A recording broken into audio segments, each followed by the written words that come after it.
ARM foundation में आप सभी छात्रों का आज फिर से स्वागत है।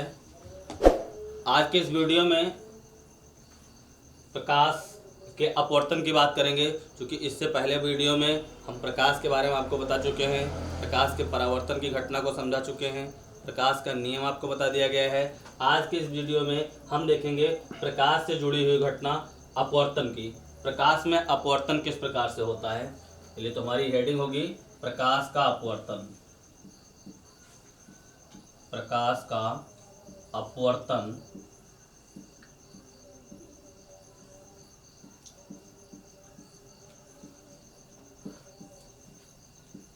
अपवर्तन को हम इंग्लिश में रेफ्रैक्शन बोलते हैं, रेफ्रैक्शन ऑफ लाइट।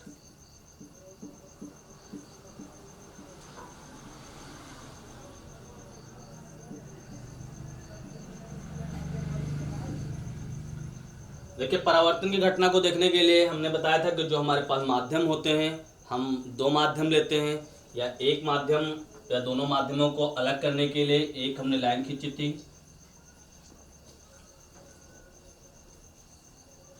और इससे हमने माध्यम को अलग किया। का ऊपर का जो माध्यम हमारा है वो एक माध्यम है। एक माध्यम को हम कोई भी माध्यम मान सकते हैं, चाहे वो वायु का माध्यम हो, चाहे वो कांच का माध्यम हो या जल का माध्यम हो, और नीचे माध्यम दूसरा है।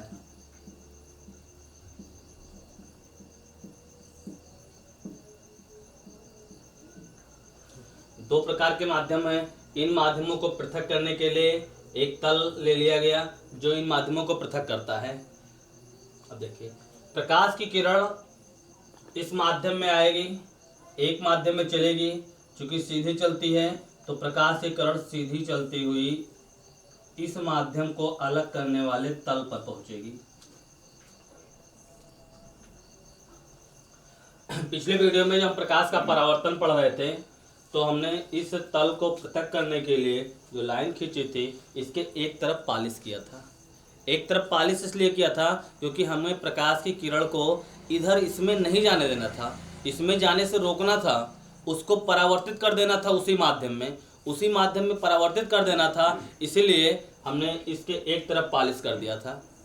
अब हम जिस घटना को पढ़ने जा रहे हैं अपवर्तन को, अपवर्तन की घटना में हमको प्रकाश को उसी माध्यम में नहीं भेजना है, इसलिए इस तल में देखिए, इसको जो पृथक करने का तल है इस पर कोई पॉलिश नहीं की गई है। और अब ये प्रकाश की किरण आएगी, ठीक उसी प्रकार से यहाँ भी एक अभिलंब खींच देंगे।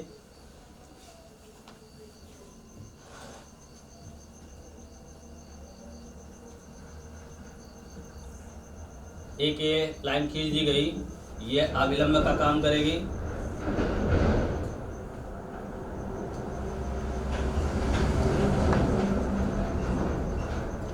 ये प्रकाश की किरण हमारी चलते हुए आ रही है, यहाँ पर पहुंचने के पश्चात ये किरण इस दूसरे माध्यम में प्रवेश करेगी। ये प्रकाश की किरण इस दूसरे माध्यम में प्रवेश करेगी। अब प्रकाश की किरण को दूसरे माध्यम में प्रवेश करना है तो कुछ ना कुछ परिवर्तन होगा, क्योंकि अपने माध्यम में एक माध्यम में चल रही है तो अपना समान प्रकार का व्यवहार दिखाएगी। जब वो अगले माध्यम में प्रवेश करेगी तो उसके व्यवहार में कुछ परिवर्तन होगा। परिवर्तन क्या होगा? जब वो इस एक माध्यम में चलकर अगले माध्यम में दूसरे माध्यम में प्रवेश करेगी तो अपने मार्ग से कुछ विचलित हो जाएगी। ये किरण जब इस माध्यम में प्रवेश करेगी, अब चूंकि प्रकाश का गुण होता है सीधी रेखा में चलना, वैसे इस किरण को क्या होना चाहिए? सीधी रेखा में जाना चाहिए। इस किरण को एकदम ऐसे सीधी रेखा में जाना चाहिए, लेकिन यह किरण ऐसा नहीं करने वाली है। ये किरण एक माध्यम से चूंकि दूसरे माध्यम में प्रवेश कर रही है, इसलिए यह अपने मार्ग से विचलित होगी।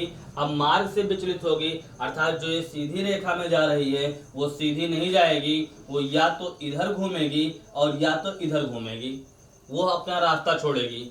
अब इस किरण का विचलन होगा, ये बात क्लियर है, क्योंकि माध्यम इसका बदल रहा है इसलिए विचलन होगा। और विचलन हुआ, मान लेते हैं कि ये इस किरण का जब विचलन हुआ तो इसने इस रास्ते को चुन लिया।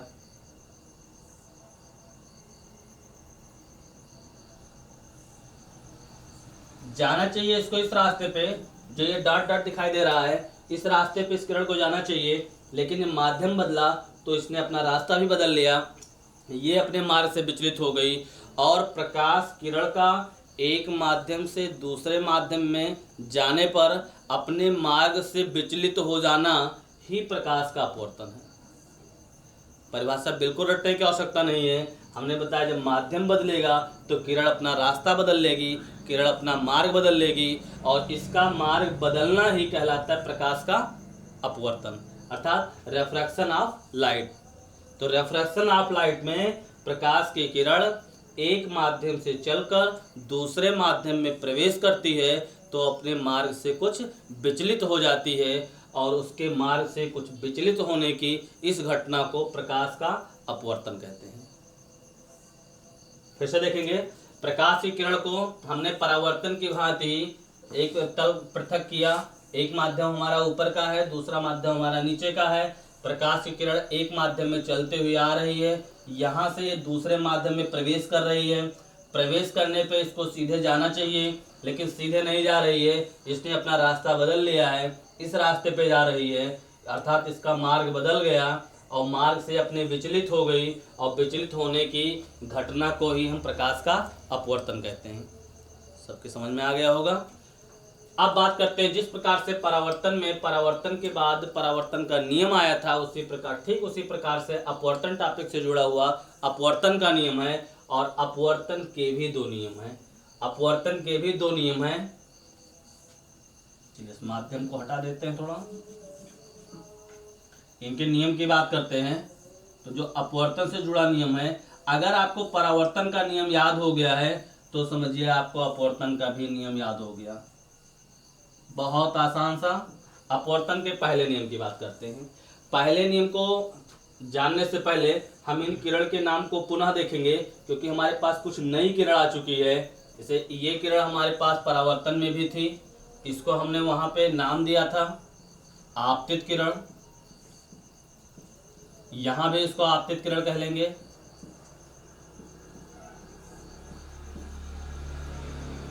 एक किरण वापस हुई थी परावर्तन की घटना में, यहाँ कोई वापस होने वाली किरण नहीं है, अर्थात यहाँ हमारी परावर्तित किरण नहीं है, लेकिन ये किरण यहाँ दूसरे माध्यम में प्रवेश की है, ये माध्यम में प्रवेश की है, अर्थात घटना कौन सी है, अपवर्तन की है, तो ये किरण होगी अपवर्तित किरण।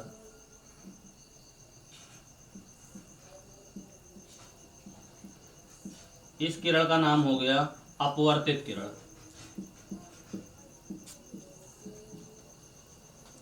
परावर्तित किरण यहाँ नहीं है, यहाँ आपको नई किरण मिल रही है, अपवर्तित किरण।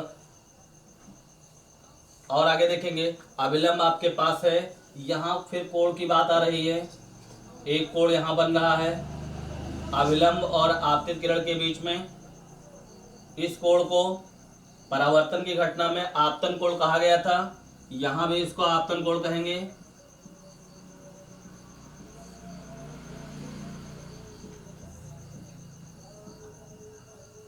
एक नया कोण आपको यहाँ पुनः मिल रहा है, अभिलंब और अपवर्तित किरण के बीच बना कोण, अभिलंब और अपवर्तित किरण के बीच में बना कोण।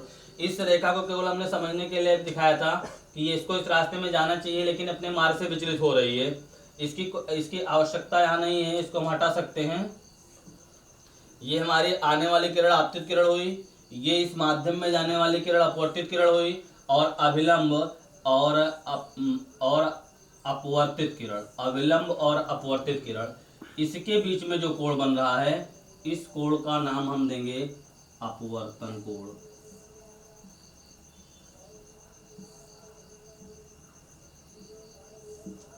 अपवर्तन कोण।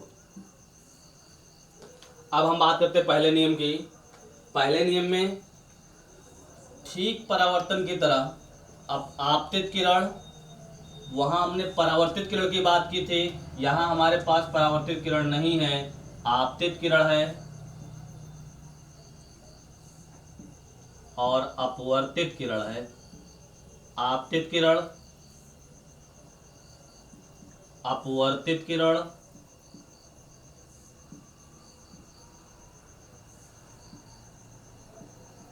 तथा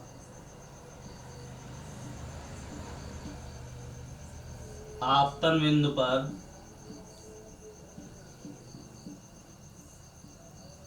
अभिलंब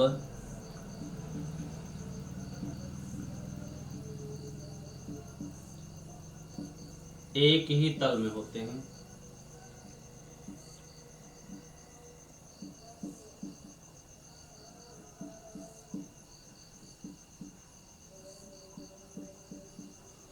आपतित किरण, अपवर्तित किरण तथा आपतन बिंदु पर अभिलंब, आपतन बिंदु पर अभिलंब तीनों एक ही तल पर होते हैं। ये हमारा आपतन बिंदु है। परावर्तन की घटना में इसको लिखा गया था।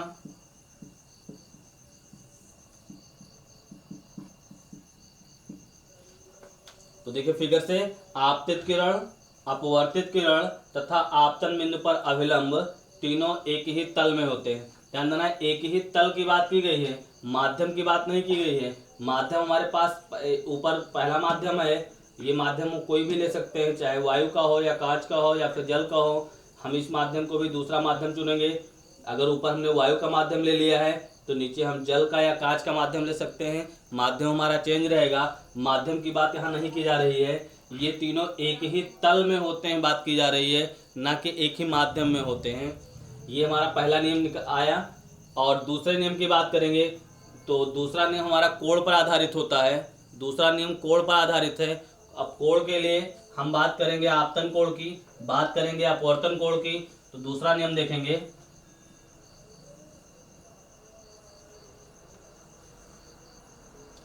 आपतन कोण को जैसा कि हमने वहां रिप्रेजेंट किया था आई से, परावर्तन को आर से रिप्रेजेंट किया था, यहां पर अपवर्तन को आर से रिप्रेजेंट करेंगे।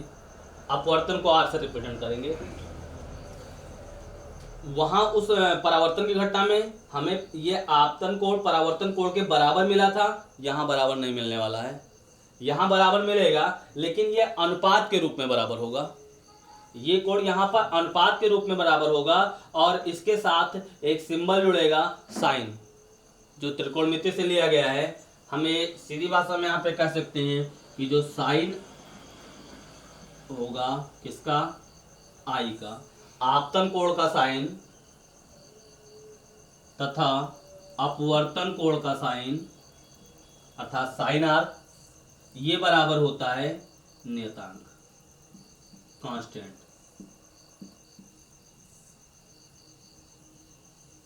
दूसरा नियम, आपतन कोण का साइन तथा अपवर्तन कोण के साइन का अनुपात एक नियतांक होता है।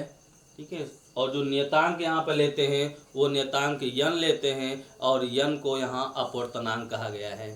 Sine i by sine r equal constant. या हम इसको एक तरीके से और कह सकते हैं कि जो साइन आई होता है ये प्रोपोर्शनल होता है साइन आर के।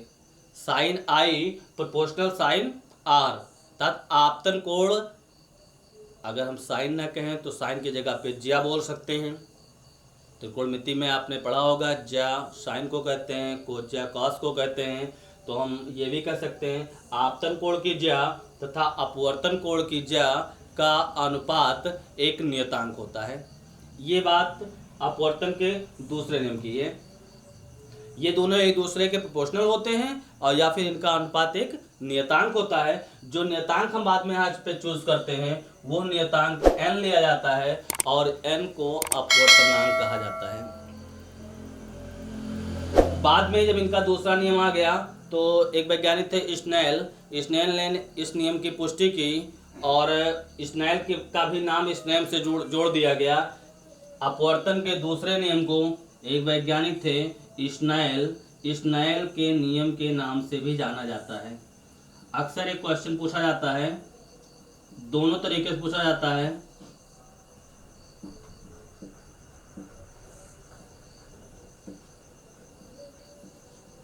इसे स्नेल का नियम भी कहते हैं।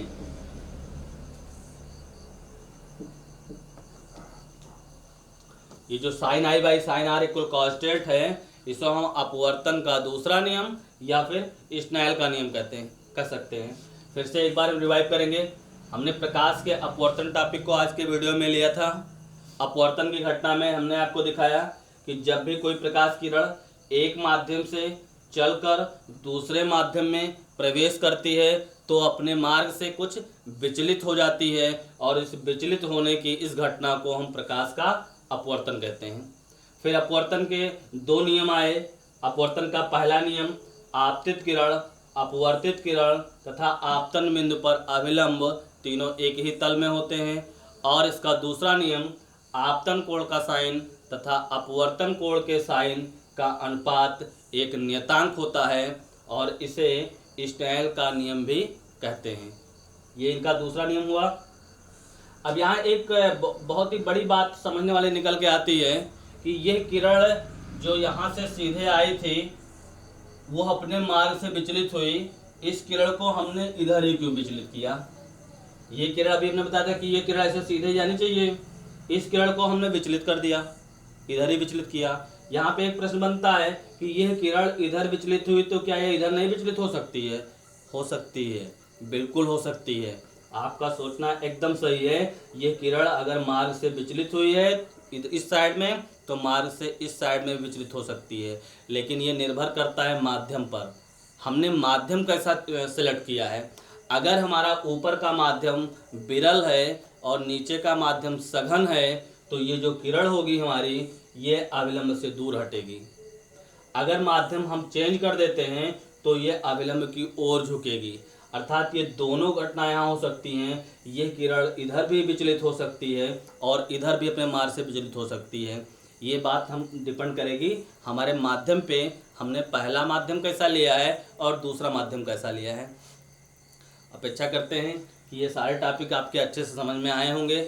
हम अगले वीडियो में अगले टॉपिक के साथ फिर मिलेंगे। Thank you.